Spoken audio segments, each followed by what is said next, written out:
अस्सलाम वालेकुम and welcome to another lecture.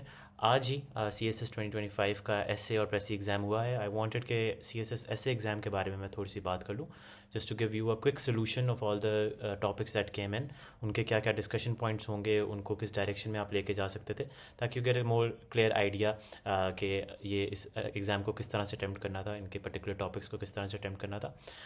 इस एग्ज़ाम इटसेल्फ काफ़ी आसान था in my understanding, because from what I understood, जो हमारा अपना बैच था एसए का, उसके अंदर हम लोगों ने काफ़ी इस तरह के टॉपिक्स कवर किए थे, चाहे वो डेमोक्रेसी और मेरिटोक्रेसी को लेकर हो, डायनास्टिक पॉलिटिक्स को हो, चाहे वो आपका in the sense climate change के ऊपर हो। तो इस तरह के टॉपिक्स आए हैं जिनके ऊपर एक स्टूडेंट है वो लिख सकता है। So it was a well balanced ऐसे टॉपिक। हम वो भी देखेंगे कि कौन कौन से टॉपिक डिस्क्रिप्टिव नेचर के थे, कौन से आर्गुमेंटेटिव नेचर के थे, कौन से लिटरेरी नेचर के थे, and then will look at the actual breakdown of the topics, उनको किस तरह से अटैम्प्ट किया जा सकता था।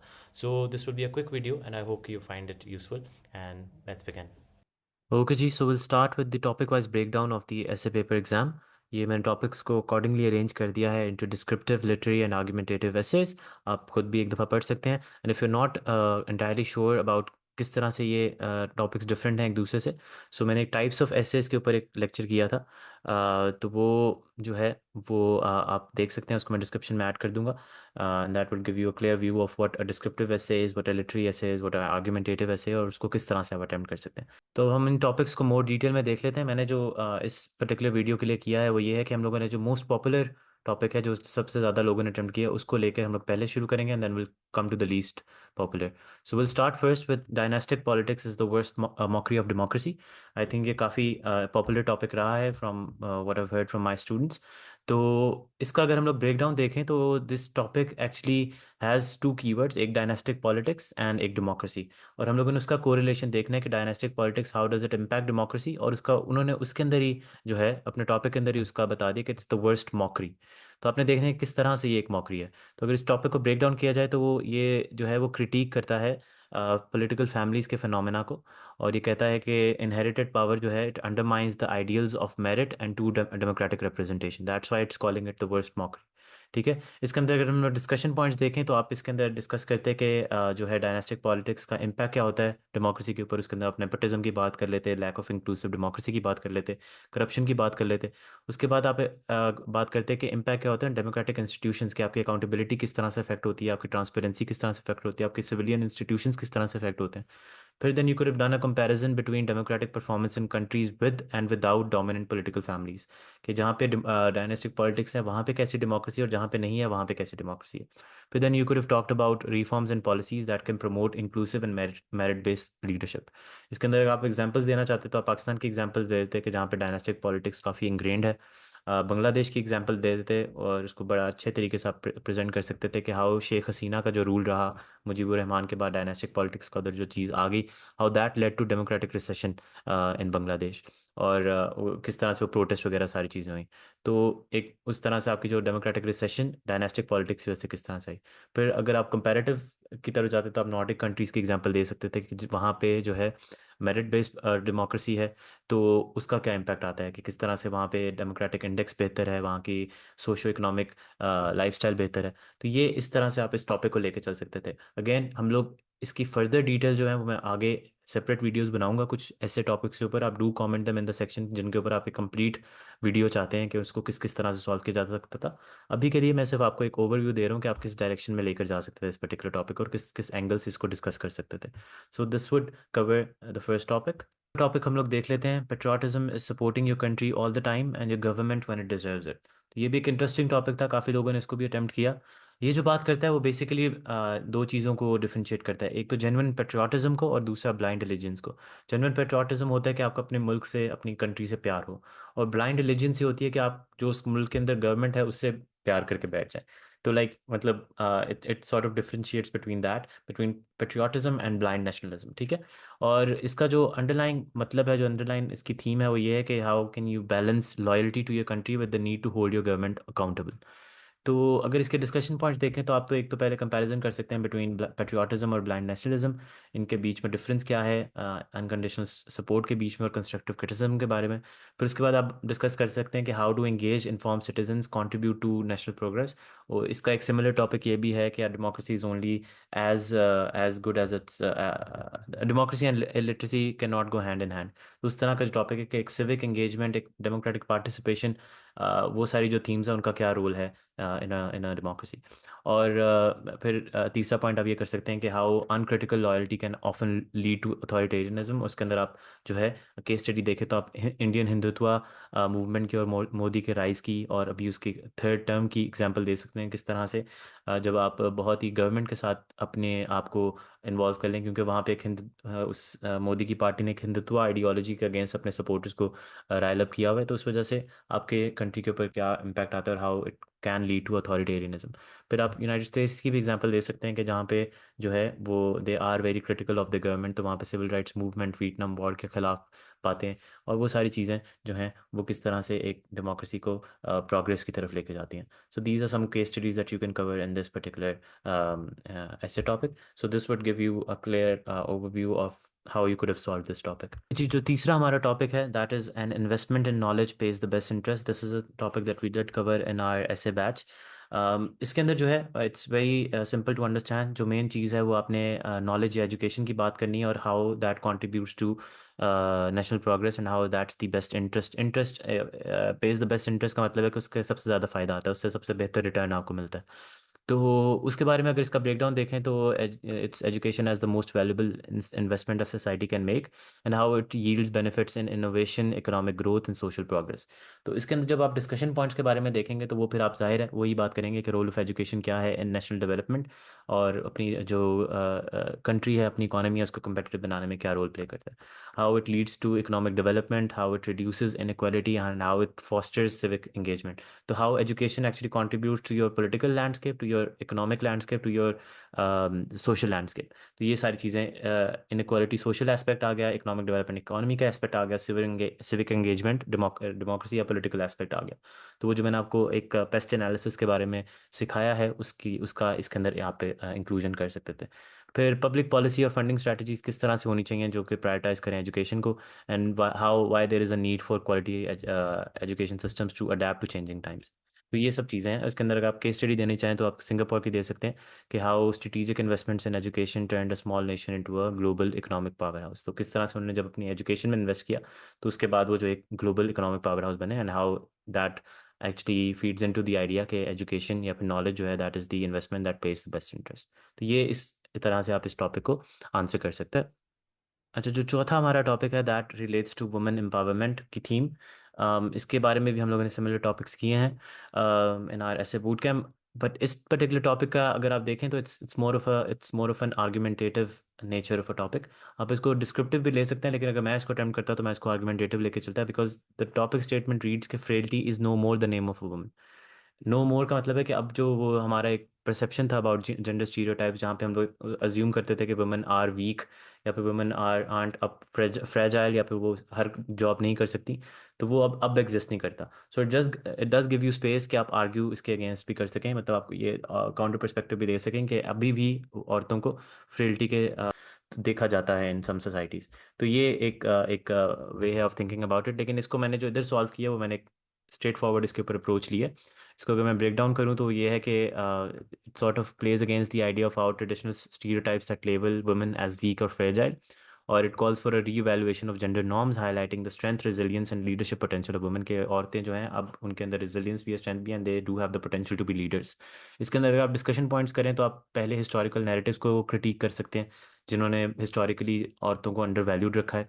उसके बाद आप रिकग्नाइज कर सकते हैं वुमेन की कंट्रीब्यूशन अक्रॉस ऑल स्फेयर्स, वो चाहे सोशल है, चाहे पॉलिटिकल है, चाहे इकोनॉमिक है, चाहे टेक्नोलॉजिकल है, जिन जिन एरियाज़ में आप जाना चाहते हैं। फिर आप बात कर सकते हैं कि how policies and culture changes have improve gender equality. ठीक है। और इसके बाद अगर आप काउंटर पर्सपेक्टिव देना चाहें तो आप कह सकते हैं कि despite this more needs to be done because in some societies like, आप डिफरेंट सोसाइटीज़ का नाम दे सकते हैं इवन इन पाकिस्तान, जहाँ पे जेंडर इनक्वालिटी इंडेक्स के ऊपर पाकिस्तान बहुत बुरा रैंक करता है। वहाँ पे भी देयर एग्जिस्ट सोसाइटीज़ जहाँ पे औरतों को उस तरह से उनके हकूक़ नहीं दिए जाते, उनको उस तरह से अपॉर्चुनिटीज़ नहीं दी जाती। तो उनको आप कर सकते हैं कि there still exist and more needs to be done. और फिर उसके बाद आप बता सकते हैं कि what are strategies to promote gender equality through education, policy reform and social change. तो आप केस स्टडीज़ देना चाहें तो आप बेनज़ीर भुट्टो की पाकिस्तान में दे सकते हैं, जैकिन नार्टन की न्यूजीलैंड में दे सकते हैं। फिर then there are countless examples in for women in tech, in academia, in economics, in society. तो वो सारी आप जो है इसके अंदर कोट कर सकते हैं। This was a good topic to attempt, क्योंकि ये आसान टॉपिक था। If I were attempting this exam तो मैं प्रॉब्ली इसी के साथ जाता। तो ये हमारा आज ही चौथा टॉपिक हो गया। अब पांचवा टॉपिक देखते हैं। दिस इज़ अगेन समथिंग जो कि काफ़ी लोगों ने अटेम्प्ट किया था, which is true peace is not merely the absence of tension, it is the presence of justice. तो ये जो है ये बेसिकली बात करता है नेगेटिव और पॉजिटिव पीस की। नेगेटिव पीस ये कहता है कि भाई आपका जो है कोई वॉर ना हो रही हो, कोई टेंशन वगैरह ना हो। लेकिन पॉजिटिव पीस जो होता है वो कहता है कि इससे वॉर और इस तरह की tension are not enough, you also need for peace to be sustainable, there needs to be social harmony. तो ये उस तरह से करता है। तो it reframes peace as an active dynamic process rooted in justice, fairness and equity. तो उसके अंदर अगर आप डिस्कशन पॉइंट्स लेते तो वो आप बेसिकली आपने जो रिलेशनशिप एस्टैब्लिश करना था वो जस्टिस और सस्टेनेबल पीस के बीच में करना था, and how that contributes to social harmony. इसके अंदर आप इंपॉर्टेंस बताते हैं सिस्टमिक रिफॉर्म्स की, जिनकी वजह से क्वालिटी, अपॉर्चुनिटी और प्रोटेक्शन ऑफ राइट्स आती है। फिर देन आप इकोनॉमिक एंड सोशल पॉलिसीज़ की बात करते हैं, जिसकी वजह से एक इन्वायरमेंट बनती है where piece can thrive. And then you could have talked about the need for transitional justice in post conflict societies. इसके अंदर आप एग्जांपल्स देना चाहते तो आप पोस्ट अपार्थाइड साउथ अफ्रीका की दे सकते थे, जहाँ पे the truth and reconciliation commission ने एक अच्छी एग्जांपल है of seeking justice to pave the way for lasting peace. वहाँ पे जब ये कमीशन बनी तो उन्होंने काफ़ी ऐसे स्टेप्स लिए जिससे एक जस्ट सोसाइटी बनी और जिसकी वजह से एक लास्टिंग पीस आया। सिमिलर केस स्टडी इधर नॉर्दर्न आयरलैंड की भी आपको मिल सकती है, which is the good Friday agreement. You can search it up and how that contributed to peace in Ireland. तो ये सब उस चीज़ से रिलेटेड है। तो it's more of a war and peace वाली थीम, बट इसका मकसद जो है अंडरलाइंग वो यही है कि how justice and sustainable piece are को रिलेटेड। तो ये इस टॉपिक के बारे में था। अगला टॉपिक अगर हम लोग देखें तो दैट इज़ तो rich and politicians we desperately need statesman. ठीक है, इसके अंदर जो है वो जो कॉन्ट्रास्ट है वो करियर पॉलिटिशियंस जो कि अक्सर अपॉर्चुनिस्टिक होते हैं उनके बीच में, और स्टेट्समैन के बीच में है जो कि who possess vision, integrity and commitment to national welfare. इसके अंदर जो डिस्कशन पॉइंट्स हैं वो आप एक तो क्वालिटीज़ ऑफ स्टेट्समैनशिप के बता सकते थे और उनको कॉन्ट्रास्ट कर सकते थे पॉलिटिशियंस के साथ, कि उनके अंदर एथिकल लीडरशिप होती है, क्राइसिस मैनेजमेंट की कैपेसिटी होती है और लॉन्ग टर्म प्लानिंग होती है।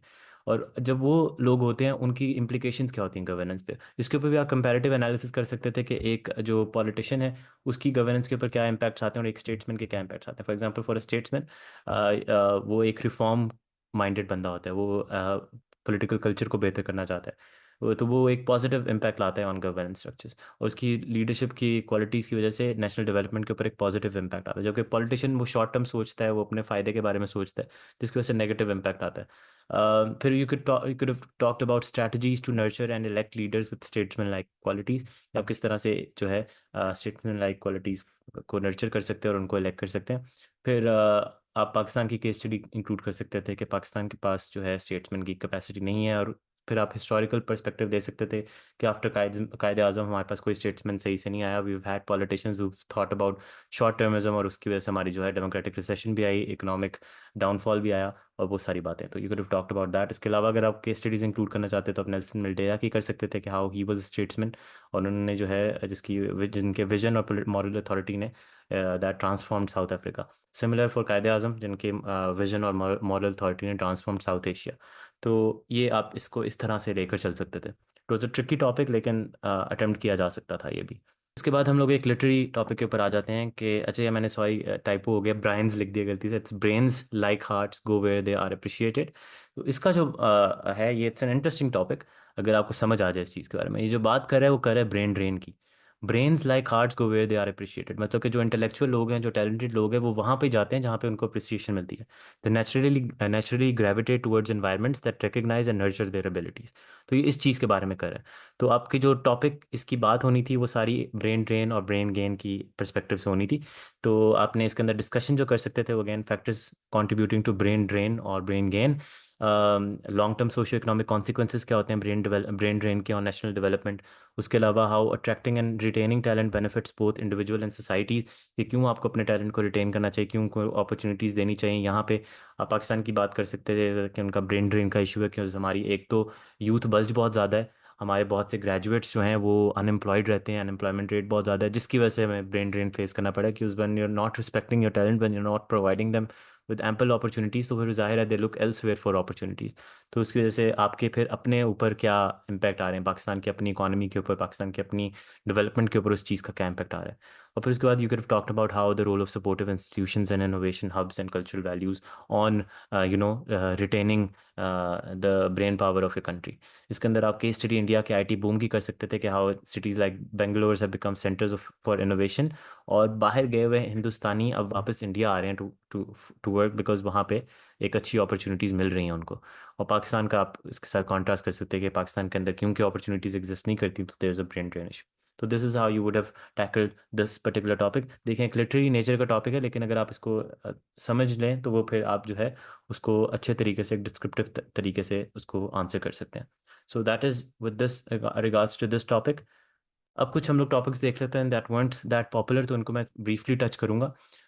एक तो reforestation as a global urgency, this is a climate change related topic, लेकिन इसके अंदर जो है बहुत ही एक नैरो फोकस है ऑन रिफॉरेस्टेशन। तो इसके अंदर अगर आप बात करें तो फिर आप बात कर सकते हैं about the critical need for reforestation to combat climate change, preserve biodiversity and ensures economic sustainability. उसके बाद economic, social and environmental benefits of reforestation projects. फिर इसके अंदर आप एक डिफरेंट केस स्टडीज दे सकते हैं, वो चाहे चाइना ग्रीन ग्रेट वॉल हो, चाहे इंडोनेशिया की एग्जांपल हो, चाहे अफ्रीका की एग्जांपल हो, तो वो आप दे सकते हैं। उसके बाद एक और जो है वो लिटरेरी ऐसे था जो कि थोड़ा सा मुश्किल था टू अंडरस्टैंड, और इसके अंदर प्रॉब्लम मैं इसको ना कभी अटेम्प्ट करता, which is to reign is worth ambition though in hell, because it's a difficult topic to understand. लेकिन जो बात की जा रही है वो ये है कि जो कॉस्ट ऑफ पर्सन सेक्रीफाइसेस होते हैं ना with the pursuit of power, वो उनके बारे में बात हो रही है कि how historical figures have navigated the sacrifices necessary for leadership. मतलब कि आपको लीडरशिप के पोजीशन पे आने के लिए, आपको पावरफुल पोजीशन में आने के लिए काफ़ी सेक्रीफाइसेस देने पड़ते हैं। वो सेक्रीफाइसेस इस नेचर के होते हैं कि आपको अक्सर लगता है कि आप हेल में हैं। तो it's sort of like that. तो इसके अंदर केस स्टडी आप मल्टीपल दे सकते हैं डिफरेंट लीडर्स की, और how they had to pass through a lot of difficulties to get where they were. Napoleon की एक एग्जांपल मेरे जहन में आ रही थी, तो वो आप इंक्लूड कर सकते हैं। फिर ये Hamas Israel conflict a test for world conscious, ये भी एक पॉपुलर टॉपिक था, लेकिन it was a very basic topic. तो इसके ऊपर मुझे आपको एक अच्छा ऐसे लिखना शायद प्रॉब्लम मुश्किल होता। एक करंट अफेयर्स के हिसाब से this would have been an easy easy question to attempt, लेकिन ऐसे के हिसाब से प्रॉब्ली थोड़ा डिफिकल्ट होता। तो इसके अंदर तो मेन जो बात है वो यही है कि how it is a test for world conscious, main main जो आपकी प्राइमरी कीवर्ड है इसके अंदर। And how the conflict raises questions about the protection of civil rights and international law. फिर आप कंपैरेटिव एनालिसिस कर सकते थे कि अदर रीजनल कॉन्फ्लिक्ट्स के साथ क्या लेसन सीखे जा सकते हैं, और किस तरह से वर्ल्ड को अपना रिस्पॉन्सिबिलिटी प्ले करने की ज़रूरत है, because there has been a lot of civilian casualties, lot of bloodshed in in in Gaza, in Palestine. तो उसके लिए जो है दुनिया को नेसेसरी स्टेप्स क्या लेने चाहिए, ओआईसी का क्या रोल है, यूएन का क्या रोल है, यूएस का क्या रोल है, चाइना का क्या रोल है, तो उन सब चीज़ों को आपने इसके अंदर डिस्कस करना था। This was more of an IR current affairs topic. तो ये भी इतना पॉपुलर नहीं था, ज़्यादा लोगों ने इसको भी अटेम्प्ट नहीं किया। So this sort of covers all the 10 topics in the C S S S exam. I hope कि आप लोगों को एक अच्छी अंडरस्टैंडिंग इनसे आ गई होगी। अब आप लोगों के जो टॉपिक्स हैं जिनको आप चाहते हैं कि मैं फर्दर डिटेल के अंदर कवर करूं, वो आप काइंडली कमेंट कर दीजिएगा, and I will make a video on them 2 3 4 दिनों में, जब आपके एग्जाम्स खत्म हो जाएंगे, फिर then you can watch that. अभी के लिए thank you so much for listening. For more information आप मेरे फेसबुक, इंस्टाग्राम और जो यूट्यूब चैनल है उसको ज़रूर सब्सक्राइब कीजिएगा। आपका कल करंट अफेयर्स और पाकिस्तान अफेयर्स का एग्जाम है, दोनों की प्लेलिस्ट मैंने बनाई हुई है, वो you can find them on my channel. अगर लास्ट टाइम आपने कोई लास्ट मिनट क्विक रिव्यू चाहिए, क्विक स्टडी, क्विक समरी चाहिए, तो वो आपको एक अच्छी रिसोर्स है to get a good understanding of things. So thank you again for listening, and I'll see you soon. And I hope this lecture was useful for you guys. Allah Hafiz.